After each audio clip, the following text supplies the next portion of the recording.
आयोग में 5 सदस्य भी नियुक्त हुई हैं। बड़ी जानकारी हम आपको बता रहे हैं। आयोग में भारती सैनी और साथ ही साथ सुनीता लेचम और सुमन शहजादवाला, अनुकंपा गर्ग और सुनीता चौहान सदस्य बनी हुई है। तो बड़ी अपडेट, बड़ी जानकारी हम आपको बता रहे हैं और इसी पर ज्यादा जानकारी के साथ सहयोगी विजय राणा हमारे साथ कनेक्ट कर रहे हैं, उन्हीं का रुख कर लेते हैं। विजय, फिलहाल ये जो जानकारी सामने आई है, क्या कुछ अपडेट है इसके लेकर के, क्या कुछ जानकारी आपके पास? बिल्कुल, उषा प्रियदर्शनी को महिला आयोग की जिम्मेदारी सौंपी गई है। उन्हें चेयरपर्सन बनाया गया है और पूर्व महिला आयोग की चेयरमैन थी रेणु भाटिया, उनके इस्तीफे के बाद सरकार ने कदम उठाया है।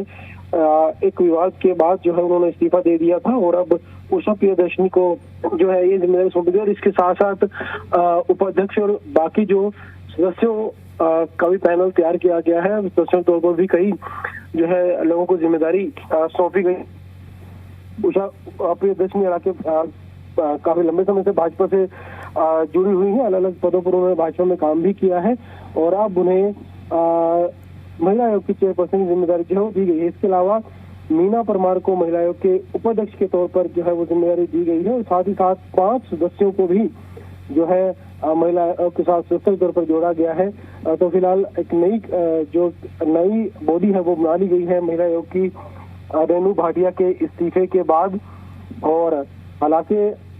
माना जा रहा था कि रेणु भाटिया ने इस्तीफा दिया है, लेकिन जिस दिन इस्तीफा दिया था उस समय तक स्वीकार नहीं किया गया था इस्तीफा। लेकिन अब जो है सरकार की ओर से सूची जारी कर दी गई है, नोटिफिकेशन जारी कर दिया गया है, जिसमें उषा प्रियदर्शनी को अब महिला आयोग की नई चेयरपर्सन नियुक्त किया गया है। जी बिल्कुल विजय, जब रेणु भाटिया ने इस्तीफा दिया था तो एक बहुत बड़ा इसको राजनीतिक रंग देने की कोशिश की गई थी। कहा गया था कि माफी मांगे, हालांकि उन्होंने बोला कि माफी तो नहीं मांगूंगी लेकिन इस्तीफा दूंगी। हालांकि इस्तीफा देने के बाद भी वो माफी मांगते हुए नजर आई और इसके बाद अब ये नियुक्ति हुई है। क्या कुछ मायने निकलते हैं इसके? देखिए, सरकार ने भी इस मामले की संवेदनशीलता को समझा है कहीं ना कहीं और सरकार ने इसी ओर जो है कदम बढ़ाए हैं कि इस मामले पर राजनीति नहीं होनी चाहिए, क्योंकि एक मामला एक बच्ची से जुड़ा हुआ था जिसका अस्पताल में डॉक्टर की तरफ से रेप किया गया और उसके ऊपर ही सारी राजनीति शुरू हुई, बाद में विरोध प्रदर्शन भी शुरू हुए। और क्योंकि मामला ये बहुत संवेदनशील था, इसमें सही या गलत का फैसला करने का समय वो नहीं था इस समय, इसकी संवेदनशीलता को देखते हुए और इसी जो विरोध प्रदर्शन हुए थे उसके चलते जो राजनीति हो रही थी उसको खत्म करने के लिए रेणु भाटिया ने अपनी तरफ से इस्तीफा दे दिया। हालांकि ये जरूर कहा था कि उन्होंने कुछ गलत शब्द नहीं बोले, सही शब्द बोले थे, लेकिन फिर उन्होंने इस्तीफा दिया और सरकार भी इस मामले की जो सेंसिटिविटी है वो समझते हुए उनका इस्तीफा स्वीकार किया और अब जल्द ही जो नई जो कार्यकारिणी है, जो नई बॉडी है, उसका गठन कर दिया गया है। चेयरपर्सन नियुक्ति भी सरकार की ओर से जो है कर दी गई है। तो फिलहाल कहीं ना कहीं सरकार भी इस मामले को ज्यादा उठाना नहीं चाहती। सरकार की कोशिश कि जो भी पीड़ित बच्ची है उसको न्याय मिले और इस पर राजनीति नहीं चाहिए और नई बॉडी का जो गठन है वो सरकार की ओर से कर दिया गया। जी बिल्कुल विजय, नई बॉडी का गठन तो किया गया है, लेकिन जिस तरीके से जो पूरा मामला था उसमें जिस तरीके से राजनीतिकरण उसको करने की कोशिश की गई थी और जिस तरीके से विपक्ष की बात करें तो विपक्ष की तरफ से भी माफी मांगने के लिए कहा जा रहा था। हालांकि मुझे लगता है कि ये एक इंसान की व्यक्तिगत राय होती है कि वो उसके मायने क्या है, वो माफी मांगना चाहता है या फिर नहीं मांगना चाहता है। लेकिन इस पूरे मामले को लेकर के अब सरकार की तरफ से भी इस पूरे मामले पर अब उनका इस्तीफा जो है सीधे तौर पर एक्सेप्ट कर लिया गया, हालांकि पहले नहीं किया गया था। और इसी के साथ साथ महिला आयोग में भी 5 सदस्य की नियुक्ति की गई है। इसको लेकर के क्या कुछ अपडेट है, ये भी जरा बताइए विजय। बिल्कुल, चेयरपर्सन थी रेणु भाटिया, उनके इस्तीफे के बाद जो उनका पद खाली हो गया था और जो पूरी बॉडी है चेयरपर्सन के इस्तीफे के बाद कहीं ना कहीं वो बॉडी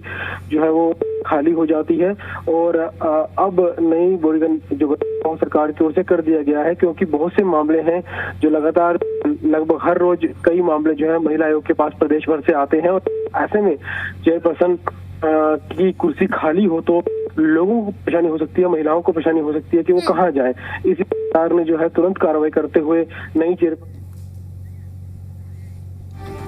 ठीक है विजय, मैं आपके पास लौटूंगी। हमारे साथ महिला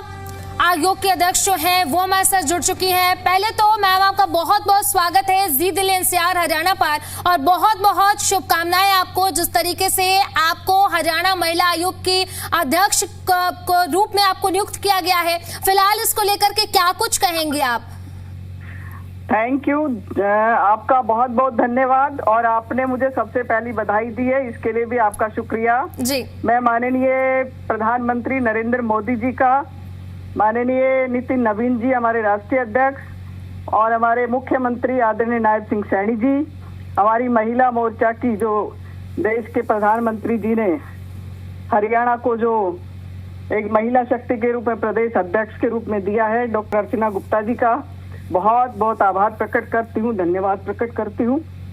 जी। जी बिल्कुल, अब महिला आयोग के आप अध्यक्ष हैं और हरियाणा महिला आयोग के अध्यक्ष होने के नाते बहुत सारी जिम्मेदारियां आ जाती हैं, तो महिलाओं के लिए सबसे पहला काम, हरियाणा में सबसे पहला सुधार आपकी ओर से क्या कुछ किया जाएगा? देखिए, महिला आयोग की गरिमा को ध्यान में रखते हुए जो भी इसके निमित्त जो काम है, महिलाओं को सशक्त करने का, महिलाओं को उनके कानून के प्रति जागृत करने का, कि क्या क्या उनके लिए कानून बनाए गए हैं, जिन कानूनों के दायरे से वो अपने आप को मजबूत महसूस कर सकती हैं, सुरक्षित महसूस कर सकती हैं, सबसे बड़ी जागृति ये लाने का काम मेरे लिए बड़ी चुनौती के रूप में होगा। बिल्कुल, अब जिस तरीके से अगर हम बात करें रेणु भाटिया जी की, जिस तरीके से ये पूरा मामला सामने आया और उनकी तरफ से कहा गया कि माफी नहीं मांगूंगी, इस्तीफा भी उन्होंने दिया, अब जिस तरीके से ये पूरा का पूरा मामला सामने आया और इस पूरे मामले को राजनीतिक रंग देने की कोशिश की गई, फिलहाल जो मामला सामने आया था इसको लेकर के आपकी क्या कुछ राय है? देखिए, रेणु भाटिया जी ने बहुत लंबे समय तक 4.5 साल तक इस आयोग में अपनी सेवाएं दी हैं, बहुत अच्छा काम किया है। अब कई दफा क्या परिस्थितियां बनती हैं, कैसे क्या उनका अपना ध्यान था, विवेक था, लेकिन उनके काम में कोई कमी नहीं रही, हमेशा अच्छा रहा है। लेकिन मैं इन सब चीजों का ध्यान में रखते हुए और आयोग की गरिमा का पूरा ख्याल रखते हुए सभी का सम्मान करने का काम करूंगी। बिल्कुल उषा जी, जिस तरीके से ये पूरा का पूरा मामला सामने आया, राजनीतिकरण करने की भी कोशिश की गई, अब आपकी नियुक्ति हुई है। फिलहाल इस पूरे मामले को अगर देखें और बात करें हरियाणा की महिलाओं की, बच्चियों की, लड़कियों की, जिस तरीके से कानून को लेकर के भी, कानून व्यवस्था को लेकर के भी सवाल उठते रहते हैं, ऐसे में आप महिलाओं की सुरक्षा को किस तरीके से सुनिश्चित करेंगे हरियाणा में? देखिए, महिला सशक्तिकरण के लिए और सरकार ने बहुत सारे प्रावधान किए हुए हैं, अनेकों जगह थाने हैं, पेट्रोलियम है, सभी सुविधाएं हैं, लेकिन सबसे बड़ी जानकारी की मैं आपको ध्यान दिला दूं कि सबसे बड़ी जो प्रॉब्लम है कि हमारी बहन बेटियों को उन कानून के बारे में जानकारी नहीं है। तो सबसे पहले जब उनको कानून की जानकारी होगी और वो अपने सेल्फ डिफेंस के लिए भी हम उनको ट्रेनिंग देने का काम करेंगे, बिल्कुल, और इस तरह से मुझे लगता है काफी सारी समस्याएं दूर होंगी। बिल्कुल, इस तरीके से काफी सारी समस्याएं जो हैं वो दूर होंगी, लेकिन महिला आयोग के अध्यक्ष के नाते अब आगे की आपकी क्या कुछ प्लानिंग है, आगे क्या कुछ रोड मैप है, किस तरीके से हरियाणा में महिलाओं को और सशक्त बनाया जाएगा, इंडिपेंडेंट बनाया जाएगा? देखिए, देश के यशस्वी प्रधानमंत्री नरेंद्र भाई मोदी जी ने सुनिश्चित किया हुआ है कि 33% आरक्षण देकर जब महिलाओं को सशक्त करने का, चाहे वो सेल्फ हेल्प ग्रुप की बहनें हों, चाहे ड्रोन दीदी हो, चाहे बहनों को उनके मकान के पट्टे देने की बात हो, चाहे उनको लोन देने की बात हो, ये बहुत सारे योजनाओं के तहत महिलाओं को बहुत सशक्त करने का काम किया है जी। और आयोग की गरिमा में जितने भी कानून और जितने भी मेरे सामने जितने भी नियम के अकॉर्डिंग मैं महिलाओं को आगे बढ़ाने में, उनको सशक्त करने में, और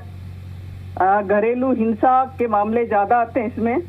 जी, यौन शोषण है, यौन उत्पीड़न की बातें हैं, उन सब को ध्यान में रखते हुए और सबके साथ, सरकार के साथ मिलकर के एक